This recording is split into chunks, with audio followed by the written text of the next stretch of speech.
Salut Marie, comblée de grâce, le Seigneur est avec vous.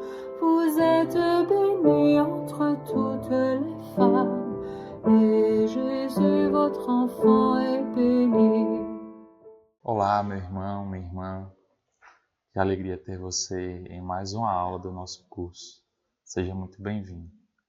Vamos rezar pedindo a Deus a sua graça para nos conduzir nesta aula, neste momento formativo. Em nome do Pai, do Filho e do Espírito Santo. Amém. Vinde, Espírito Santo, enchei os corações dos vossos fiéis e acendei neles o fogo do vosso amor. Enviai, Senhor, o vosso Espírito, e tudo será criado, e renovareis a face da terra. Oremos. Ó Deus, que instruístes os corações dos vossos fiéis com a luz do Espírito Santo, fazei que apreciemos retamente todas as coisas, segundo o mesmo Espírito. Gozemos sempre de sua consolação. Por Cristo Senhor nosso. Amém. Sim, Senhor, nós queremos apreciar retamente todas as coisas. Queremos amar tudo que vem de Ti, tudo que nos é dado a partir do Teu coração.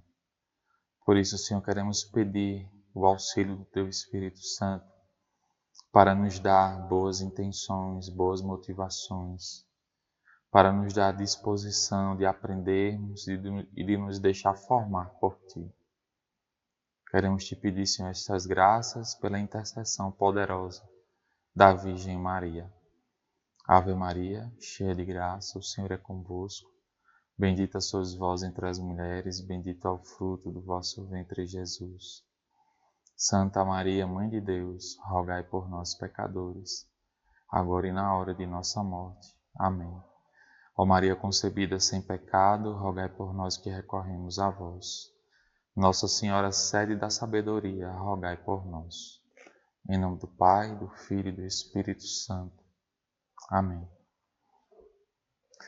Seja muito bem-vindo a mais uma aula do nosso curso, que é oferecido pela Diocese de Campina Grande, curso que tem como tema a moral cristã e que a Diocese oferece através da Escola Catequética Sede da Sabedoria. Vamos avançar mais um pouco no nosso curso, especialmente nesse bloco que fala da oração, né? Nós estamos na quarta parte do nosso curso, que coincide com a quarta parte do Catecismo da Igreja Católica, que fala da oração cristã. Vamos fazer uma breve revisão da aula passada, que teve como tema a oração como dom de Deus. Então, Santa Teresinha diz: a oração, aliás, não foi Santa Teresinha, foi São João Damasceno. Ele diz que a oração é a elevação da alma para Deus ou o pedido feito a Deus de bens convenientes. Nós vimos que Deus não se cansa de chamar cada um de nós pessoalmente para um encontro misterioso com Ele. A oração acompanha toda a história da salvação como um apelo recíproco entre Deus e o homem. Nós vimos que Deus busca o homem constantemente e o homem que tem em si o desejo de Deus busca este Deus. Às vezes em lugares onde ele não se encontra. Mas Deus busca o homem, Deus deseja o homem, Deus tem sede do homem. Nós vimos também que a oração é o encontro de duas sedes, né? A sede que Deus tem de nós e a sede que nós temos de Deus. Na oração essas sedes se encontram e se saciam, né? Deus que nos recebendo em sua presença tem a sua sede saciada, né? Nós que vamos ao encontro dele, e ele que sacia a nossa sede quando nós nos colocamos na presença dele. Então nós vimos a oração de Abraão, né? Uma oração de fé, de confiança, de abandono na providência. Nós também podemos ver a oração de Moisés, a oração da intercessão. Moisés que se colocava entre Deus e o povo. Moisés que lutava pelos direitos de Deus diante do povo e que rezava pelo povo diante de Deus. Nós vimos também a oração do rei, a oração de Davi, uma oração de consagração, né? A oração de consagração do templo e do povo a Deus.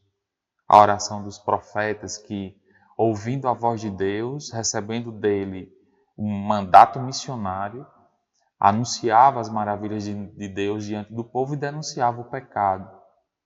Nós também podemos estudar um pouco o sentido dos salmos, essa oração do povo que brota da própria palavra de Deus. Então, cada salmo é uma oração, é um grito do homem a Deus. E nós somos chamados a aprendermos a rezar também com os salmos. Amém. Vamos dar continuidade ao nosso curso, adentrando no conteúdo desta aula específica, que é a 28ª aula do nosso curso, que tem como tema Na Plenitude do Tempo. Então, o Catecismo vai nos apresentar uma introdução no parágrafo 2598, dizendo assim: o drama da oração nos é plenamente revelado no Verbo que se faz carne e habita entre nós. Procurar compreender a sua oração, ou seja, a oração do Verbo encarnado, através do que as suas testemunhas nos dizem no Evangelho, é aproximarmos-nos do Santo Senhor Jesus como da sarça ardente. Primeiro, contemplando-o a Ele próprio em oração, depois escutando como Ele nos ensina a rezar, para finalmente conhecermos como é que Ele atende à nossa oração.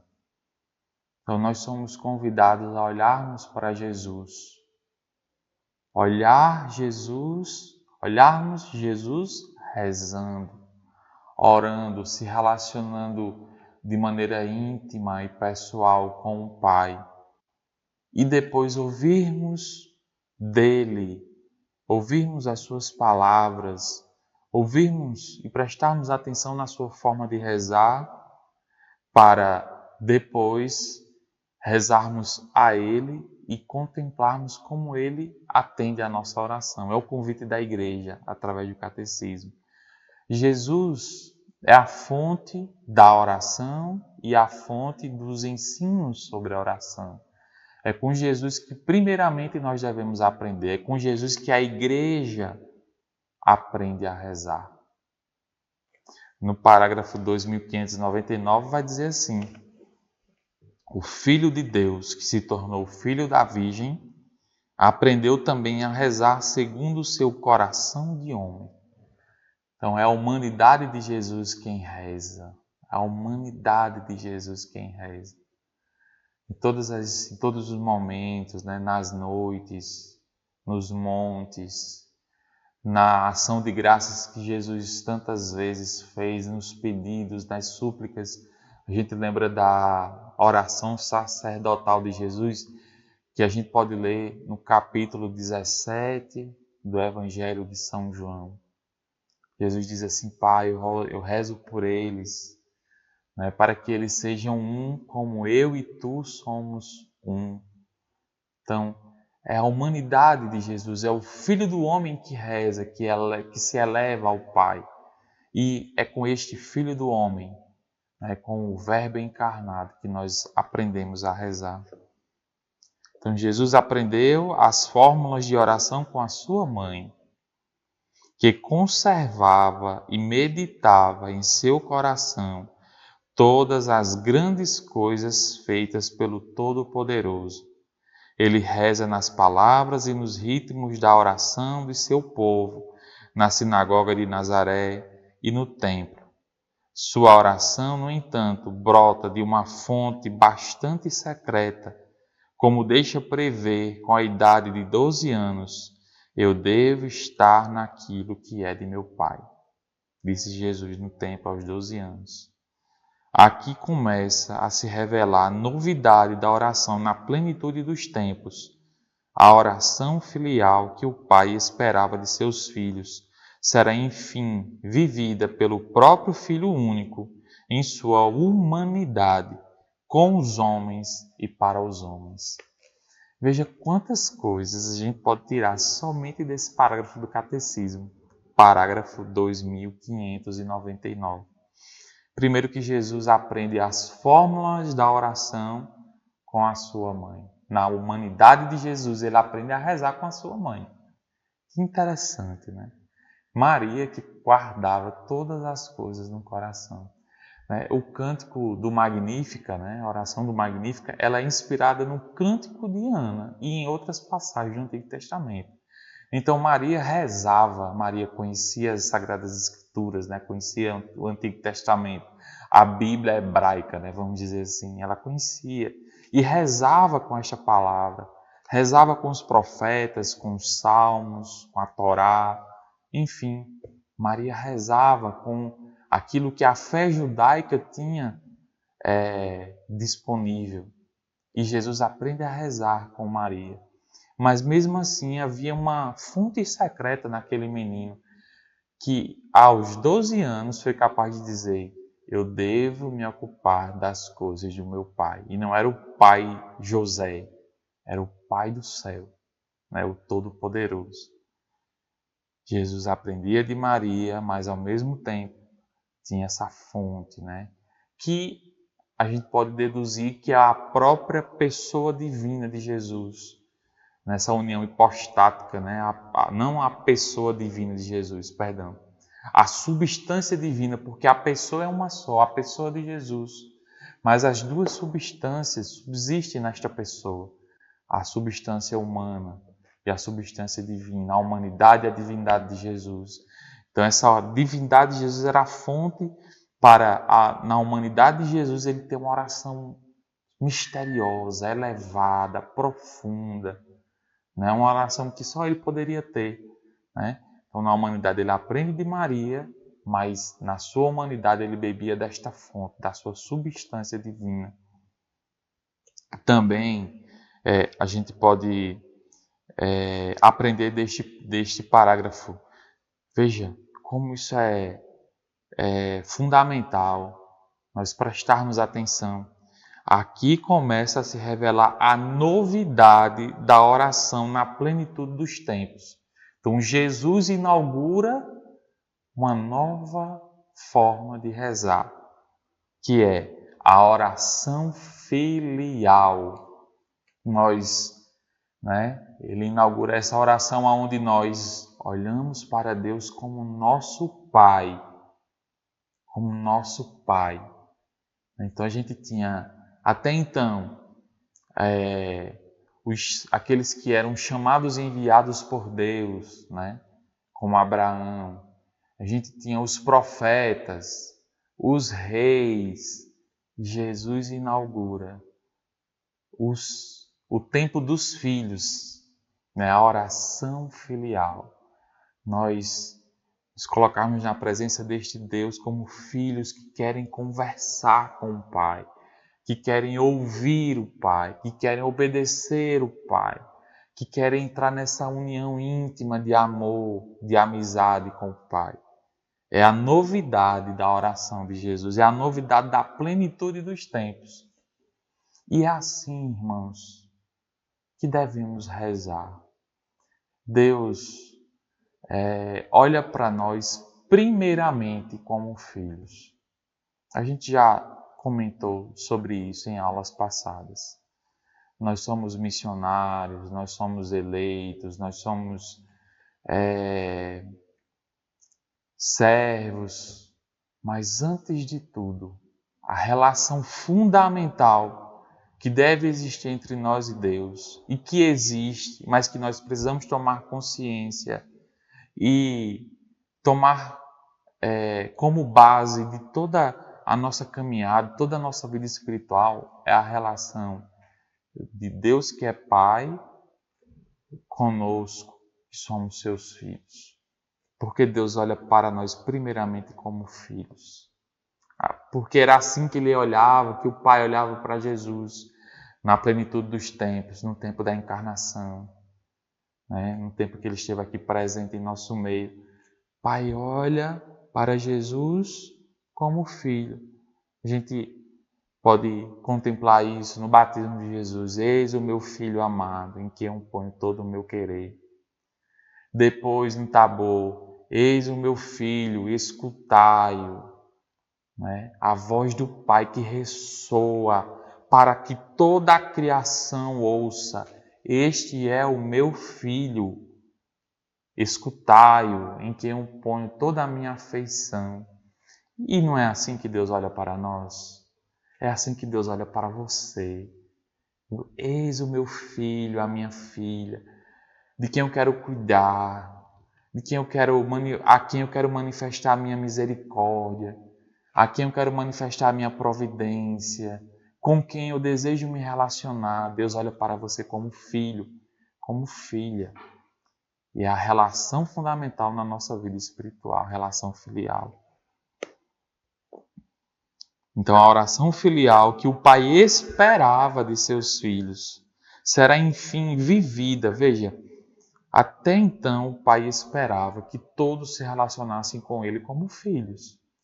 E não existia, né? Não existia. Né? Todos, até Jesus, chamavam Deus de Senhor dos Exércitos. O Adonai, Elohim, El Shaddai, mas ninguém chamava de Abba. É Jesus quem chama Deus de Abba, ou seja, paizinho. Veja que profundo e que belo, né? É Jesus quem começa a chamar Deus de Abba. E Deus esperava por isso. Jesus inaugura esse tempo, mas ao mesmo tempo Jesus faz a humanidade retornar à relação fundamental, original, que é a relação de pai e filhos. Né? Esse é um dos aspectos da salvação, do mistério da salvação, é nos fazer retornar à relação filial com Deus.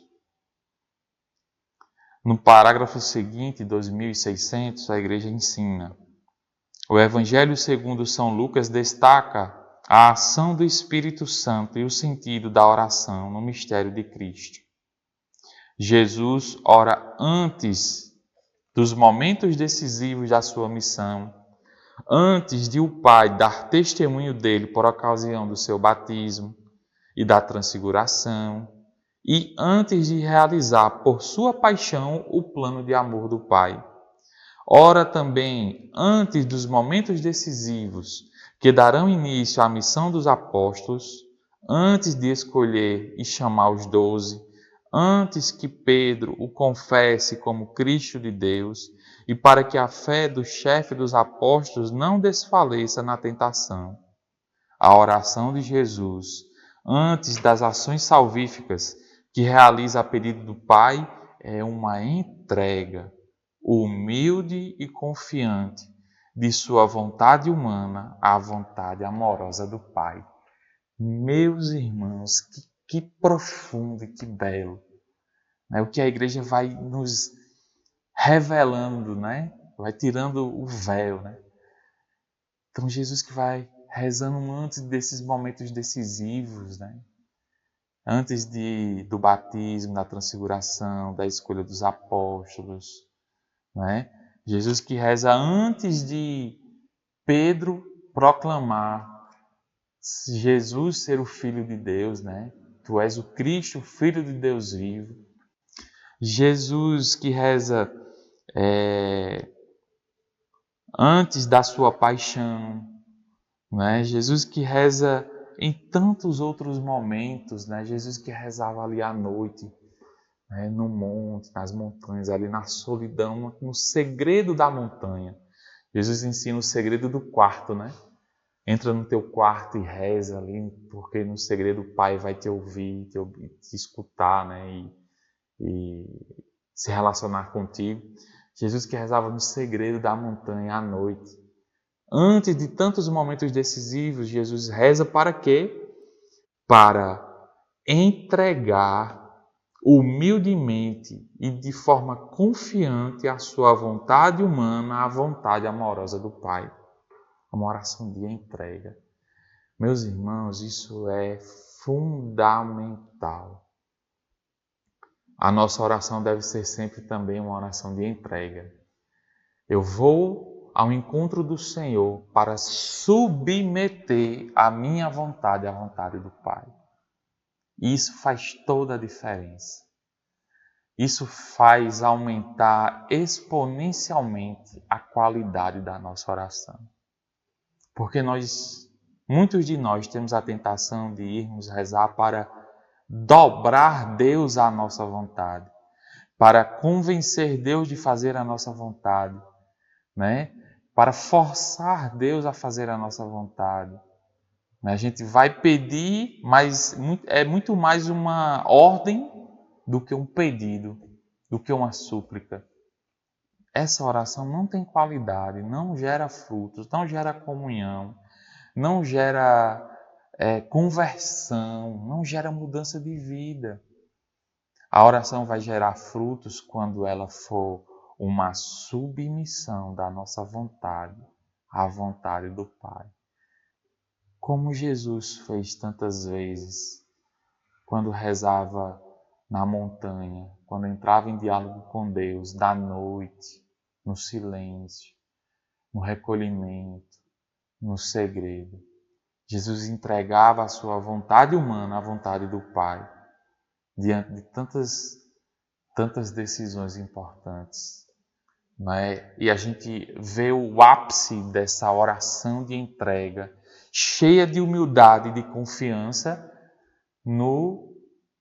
ali no Getsemane, né? Quando Jesus diz assim: Abá, não a minha, mas a tua vontade.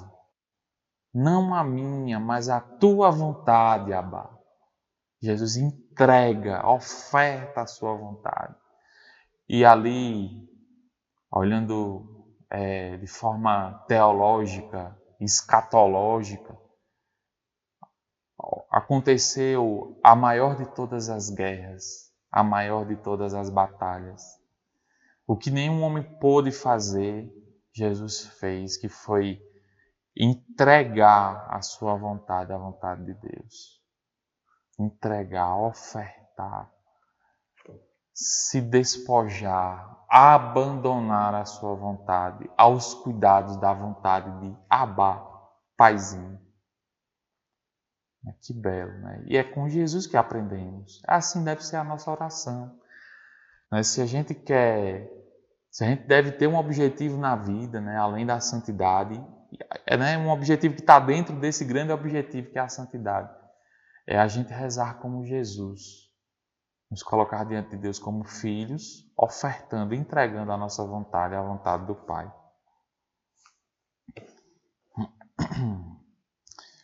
No parágrafo 2602 diz assim: Jesus muitas vezes se retira na solidão, na montanha, de preferência à noite, para orar. Em sua oração leva consigo os homens, pois, assumindo a humanidade em sua encarnação, os oferece ao Pai, oferecendo-se a si mesmo. Ele, o Verbo, que assumiu a carne, em sua oração humana participa de tudo o que vivem seus irmãos. Ele se compadece de fraquezas para livrá-los delas. Foi para isso que o Pai o enviou. Suas palavras e obras aparecem então como a manifestação visível de sua oração feita em segredo. Né? Em outras palavras,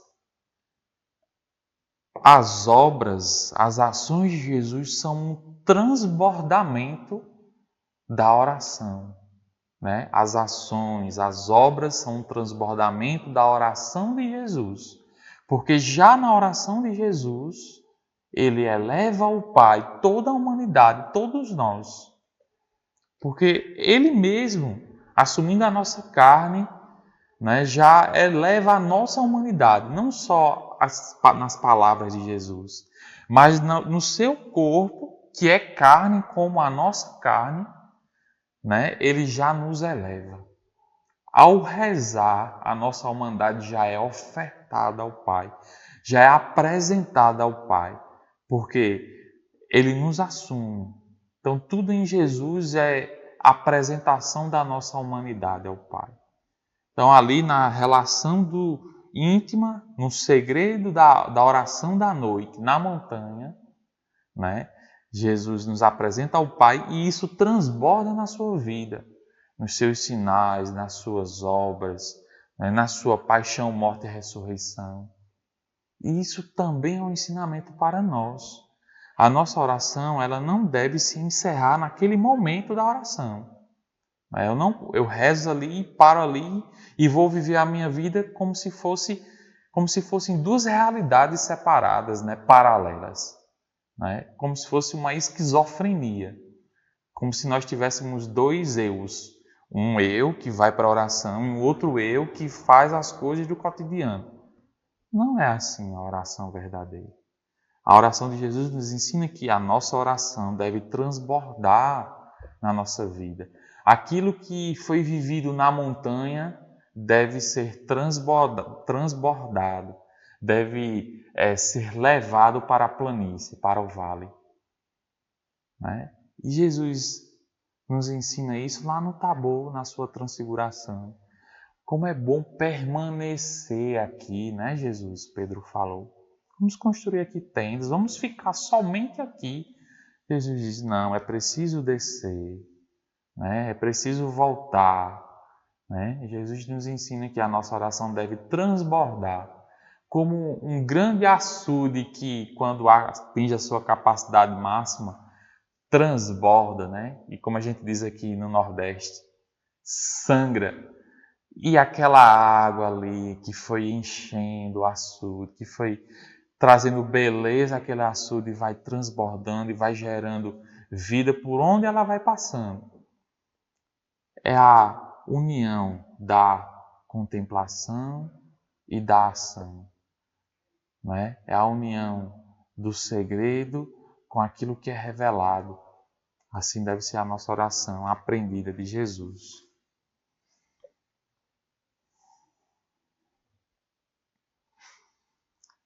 Em Mateus, capítulo 11, versículos 25 a 27, a gente consegue contemplar ainda mais a oração de Jesus. Diz assim: Por aquele tempo, Jesus pronunciou estas palavras: Eu te bendigo, Pai, Senhor do céu e da terra, porque escondestes estas coisas aos sábios e entendidos e as revelastes aos pequenos. Sim, Pai, eu te bendigo, porque assim foi do teu agrado. Todas as coisas me foram dadas por meu Pai. Ninguém conhece o Filho senão o Pai, e ninguém conhece o Pai senão o Filho, e aquele a quem o Filho quiser revelá-lo. Então a gente vê aí algumas coisas já, né? Uma ilustração daquilo que a gente já vem falando nesta aula. Primeiro, Jesus chamando Deus de Pai, a relação filial. Pai, Pai, é o tempo todo, né? Jesus se refere ao Pai, né? Diretamente e expressa isso, e testemunha isso a todos os que estão ao redor de Jesus, o Pai.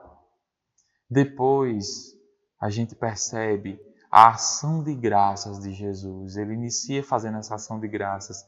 Eu te bendigo, Pai, Senhor do céu e da terra. Veja a oração de gratidão, de louvor, de reconhecimento de quem é Deus. A gente pode aprender também com isso? Pode, devemos, podemos aprender a iniciar a nossa oração, no nosso cotidiano, nos nossos afazeres, dizer assim: Senhor, eu te bendigo, Senhor, eu te louvo, te agradeço. Te reconheço como Senhor da minha vida, Senhor do céu e da terra. Bendito seja, Senhor, por tantas maravilhas em minha vida. E outra coisa, Jesus diz assim: sim, Pai, eu acolho, né? Quem Tu és e as Tuas maravilhas, eu acolho a Tua vontade. Sim, Pai, eu te bendigo, porque assim foi do Teu agrado. Ou seja, sim, Pai, eu acolho a Tua vontade. Eu acolho isso que Tu escolhestes. Né? É a submissão da vontade que, mais uma vez, Ele está submetendo. Diz assim: sim, Pai, a minha vontade é a Tua vontade. A Tua vontade agora é a minha vontade. Eu escolho fazer a Tua vontade, Pai, porque é do Teu agrado. Eu me submeto a Ti, Pai. Sim, eu me submeto a Ti, Pai. Quisestes fazer isso, esconder as coisas dos sábios e revelar aos pequenos. Eu acolho esta Tua obra, Pai. Né? Veja a oração de Jesus como é e como deve ser a nossa. Em João 11, versículos 41 e 42, né? Ali no episódio da ressurreição de Lázaro, Jesus mais uma vez diz, né? O narrador diz, né? João ali vai narrando e dizendo, levantando Jesus os olhos ao alto, veja, a oração é erguer os olhos aos céus. Levantando Jesus os olhos ao alto, disse, Pai, rendo-te graças, porque me ouviste. Eu bem sei que sempre me ouves, mas falo assim por causa do povo que está ao meu redor, para que creiam que tu me enviaste. Mais uma vez, a ação de graças de Jesus. E aí entra mais um componente da oração de Jesus, a confiança, né? Eu te rendo graças porque me ouviste. Eu bem sei que sempre me ouves. Sabe por quê? Porque tudo que Jesus fez e faz é para a glória de Deus. Tudo que Jesus fez e faz é para que a vontade de Deus se cumpra em todos os momentos, principalmente na vida daqueles que estavam ali ao redor de Jesus, né? Eu sei que sempre me ouves, Pai. Aí, veja, que relação de confiança, que relação de humildade, que relação de abandono, né? Vamos dizer assim, de transparência, né? Transparência total. Por isso que Jesus era um com o Pai, é um com o Pai. Ele fazia questão de dizer isso, né? Eu e o Pai somos um, né? Então essa confiança, esse abandono, é Santa Teresinha quem diz também, né? Eu faço tudo o que eu quero, porque o que eu quero é o que Deus quer sempre. Santa Teresinha diz isso, né? Eu faço tudo o que eu quero, porque o que eu quero é sempre o que Deus quer.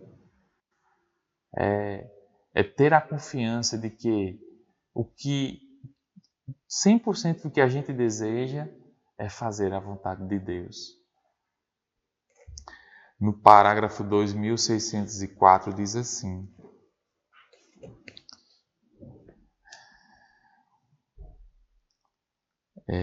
2604. A ação de graças precede o acontecimento. Pai, eu te dou graças por me teres ouvido. O que implica que o Pai escuta sempre seu pedido. Jesus logo acrescenta: eu sabia que sempre me ouves.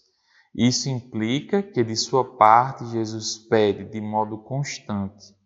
Dessa forma, motivada pela ação de graças, a oração de Jesus nos revela como pedir. Antes que o dom seja feito, isso é o mais importante desse parágrafo, antes que o dom seja feito, Jesus adere àquele que nos dá os seus dons.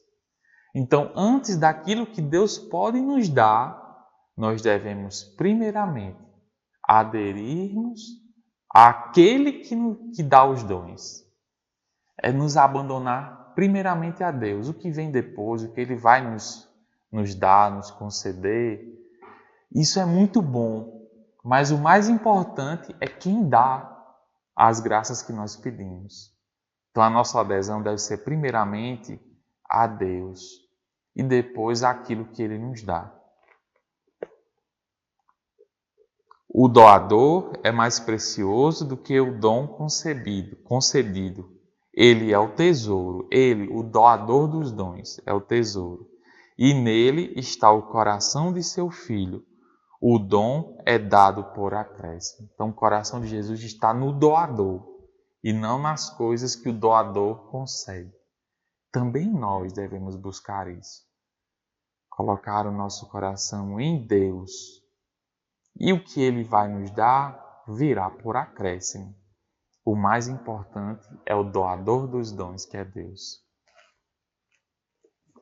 Quando ora, Jesus nos ensina a orar, como a gente já vem vendo, né?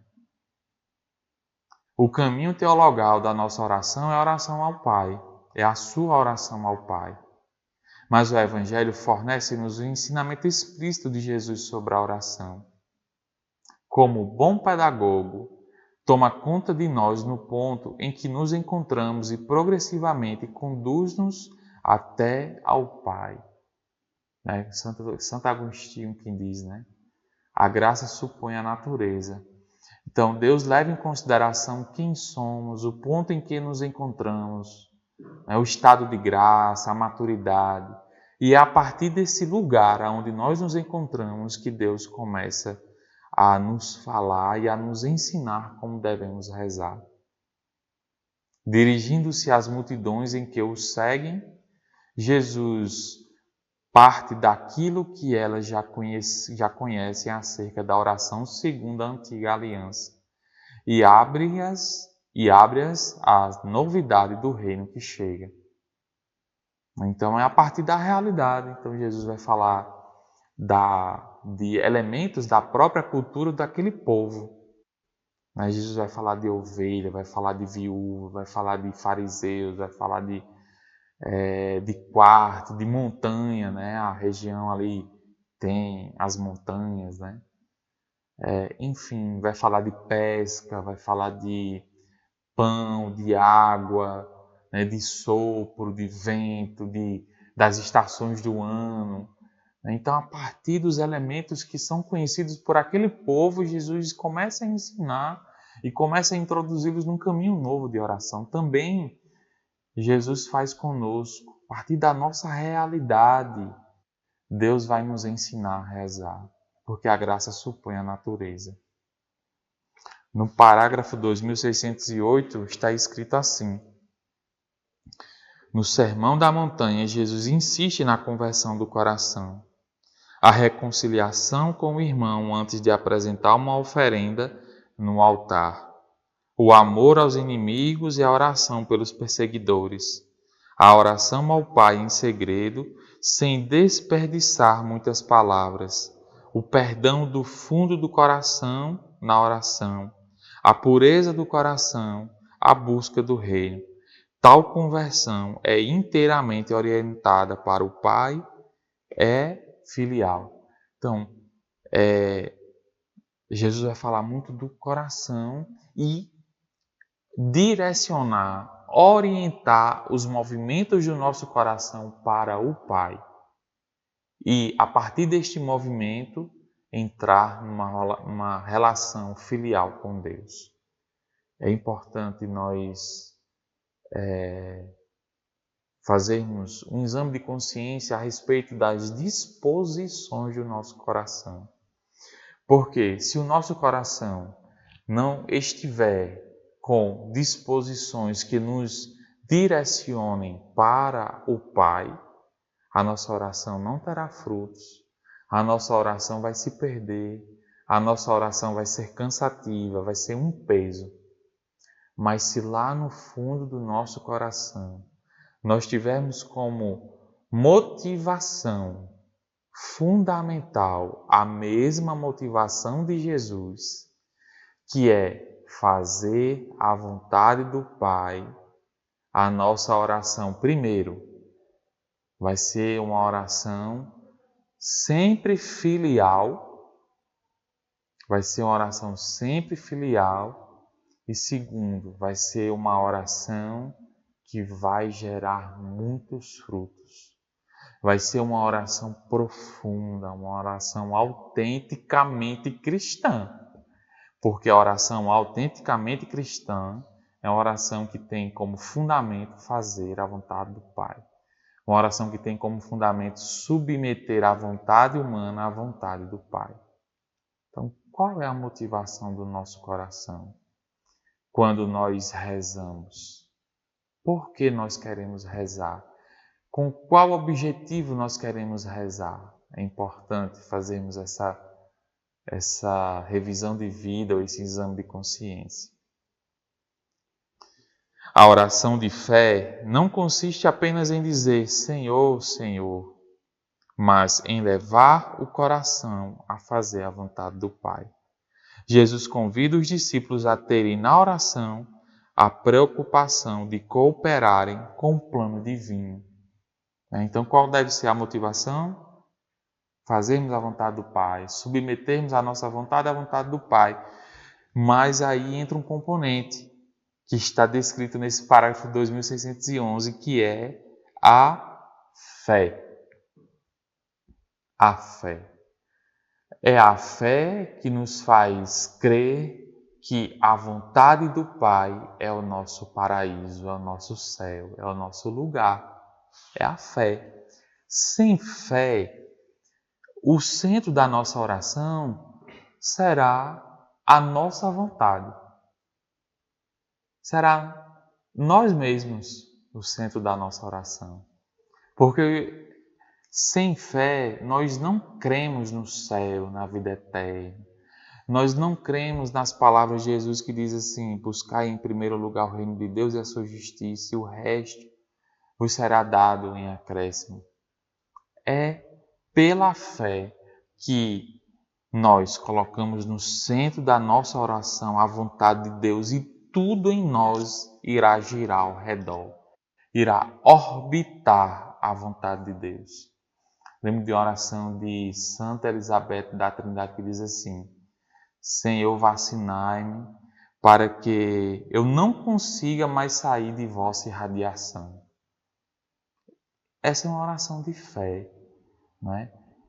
Pela fé nós pedimos a Deus, Senhor, que Tu sejas o centro da minha vida, o centro da minha oração, e que tudo em mim esteja em vossa irradiação, parafraseando Santa Elizabeth da Trindade. Tudo em mim, a minha vontade, primeiramente, esteja orbitando a Tua vontade, né? Que tudo em mim esteja orbitando o Teu querer, esteja orbitando a Tua presença, tudo em mim, Senhor. E só a fé nos tornará capazes disso, somente a fé. Por isso peçamos a Deus, Senhor, renova a nossa fé, renova a minha fé. São Lucas transmite-nos 3 parábolas principais sobre a oração. E aí eu vou citar aqui as passagens para você anotar. Lucas 11, versículos de 5 a 13, Lucas 18, versículos de 1 a 8, e logo em seguida, Lucas 18, versículos de 9 a 14. Então Lucas vai dizer, vai citar ali na primeira parábola, o amigo inoportuno. É ali onde tem bater a porta e abrir-se-vos-á. Aquele que assim ora, o Pai Celeste dará tudo quanto necessitar e dará sobretudo o Espírito Santo que encerra todos os dons. É a oração da insistência, a oração da perseverança, a oração da fé, a oração do abandono, da confiança. O Pai abrirá as portas do seu coração. Depois, a oração da viúva inoportuna está centrada numa das qualidades da oração. É preciso orar sem cansar, com a paciência da fé. Mas o Filho do Homem, quando voltar, achará porventura fé sobre a terra? É um outro versículo, Então, a viúva inoportuna que reza ali pelo seu filho, é orar sem cansar. A gente lembra logo de Santa Mônica, que rezou tantos e tantos anos pelo seu filho, que é simplesmente Santo Agostinho, A mãe que reza pelo filho insistentemente, sem cansar. E depois a oração do fariseu e do publicano, que diz respeito à humildade do coração orante. Meu Deus, tende compaixão de mim, que sou pecador. A igreja não cessa de fazer esta oração. Kyrie eleison, Kyrie eleison, Senhor, tende piedade de nós, tende piedade de mim, porque sou pecador. Então, como nós rezamos? Como publicano ou como fariseu? Senhor, eu quero rezar, eu quero que você me atenda, porque eu faço isso, isso, isso e isso. Eu sou muito bom aos teus olhos, Senhor, por isso você precisa me atender. Ou nós rezamos como publicano, com humildade, Senhor, eu sou pecador, eu não mereço. Eu estou aqui na tua presença. Recebe-me, Senhor, eu não sou digno, mas eis-me aqui. Senhor, se for da tua vontade, atende o meu pedido, mas que seja feita a tua vontade, Senhor, eu peço. Faça-se a tua vontade, mas escuta o clamor do meu coração. Como nós rezamos, né? Também é preciso fazermos esta avaliação da nossa oração.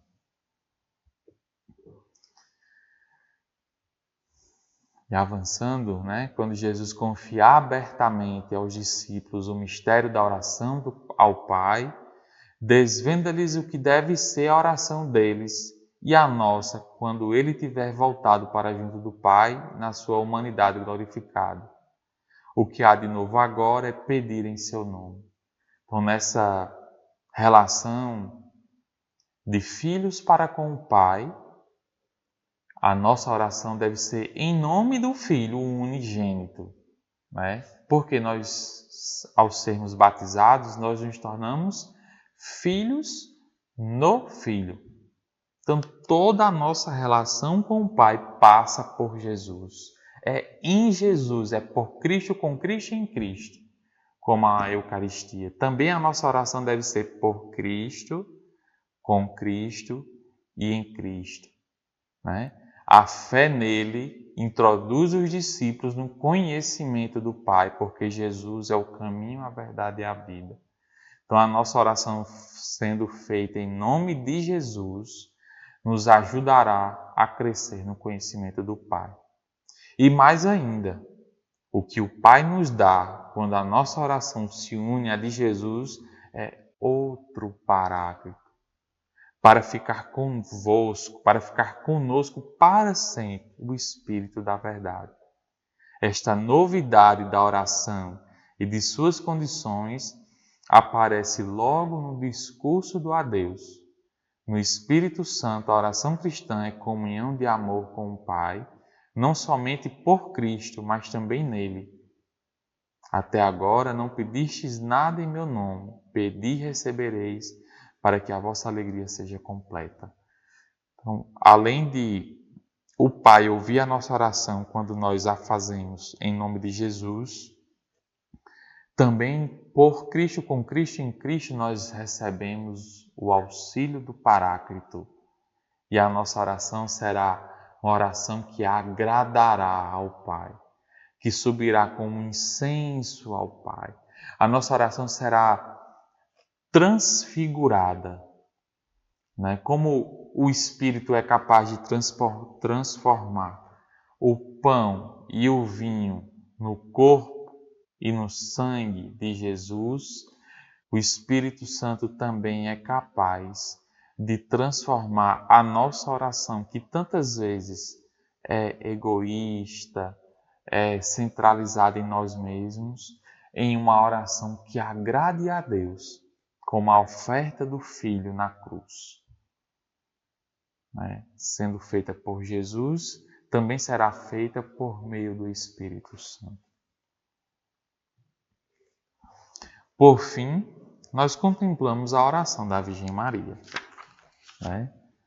A oração de Maria nos é revelada na aurora da plenitude dos tempos.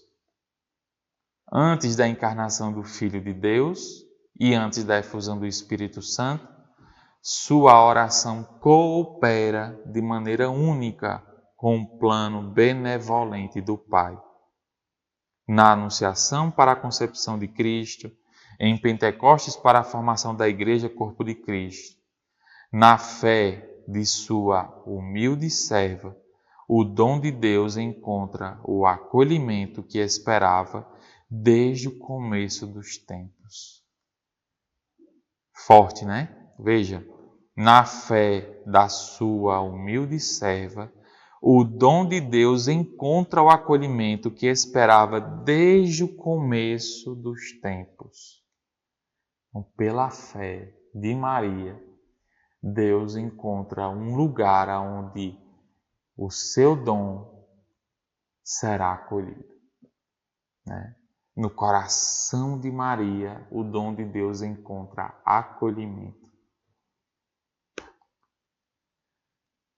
Aquela que o Todo-Poderoso tornou cheia de graça, responde pela oferenda de todo o seu ser: Eis a serva do Senhor, faça-se em mim segundo a tua palavra. E esse sim de Maria é dado em oração, né? É um eco da entrega de Jesus, da entrega do Verbo ao Pai. Assim como o Verbo mais para frente iria dizer: não a minha, mas a tua vontade, de forma antecipada, Maria diz assim: eis aqui tua serva, faça-se a tua vontade, ó Pai. É a submissão da vontade dela à vontade do Pai. É a submissão de todo o ser dela à vontade do Pai. Fia-te, esta é a oração cristã, ser todo dele porque ele é todo nosso. Completa o catecismo da Igreja Católica. Deus que se entrega inteiramente a nós, exige de nós uma resposta, que só pode ser uma: nós nos entregarmos inteiramente a Ele. E na oração nós proclamamos este nosso sim, nós proclamamos esta nossa oferta. O Evangelho nos revela como Maria ora e intercede na fé. Em Caná, quando roga pelos nubentes ali, né? Por aquele povo que já não tinha mais vinho.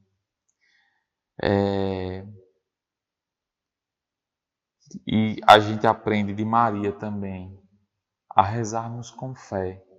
Né? Como Abraão, que pela fé cumpriu a vontade de Deus, obedeceu a Deus. Também Maria, pela fé, diz assim: fazei o que ele vos disser. Antes de os outros fazerem, né, ela já acreditava que Jesus faria. Ela já antecipadamente se abandonou porque creu em Deus, acreditou em Deus, acreditou no poder do seu Filho de saciar necessidades, satisfazer a necessidade daquele povo. Também a nossa fé deve crer antecipadamente. Jesus rezou assim: Pai, eu te louvo porque tu me ouvistes e sempre me escutas. Então, Pai, eu te louvo porque eu sei que este meu pedido será ouvido por ti e que tua vontade será feita e que ela será melhor para mim sempre. Por isso, Pai, antecipadamente eu rendo-te graças porque tu és um Deus que é Pai e que me ama. Né? Com Maria a gente aprende a rezar assim.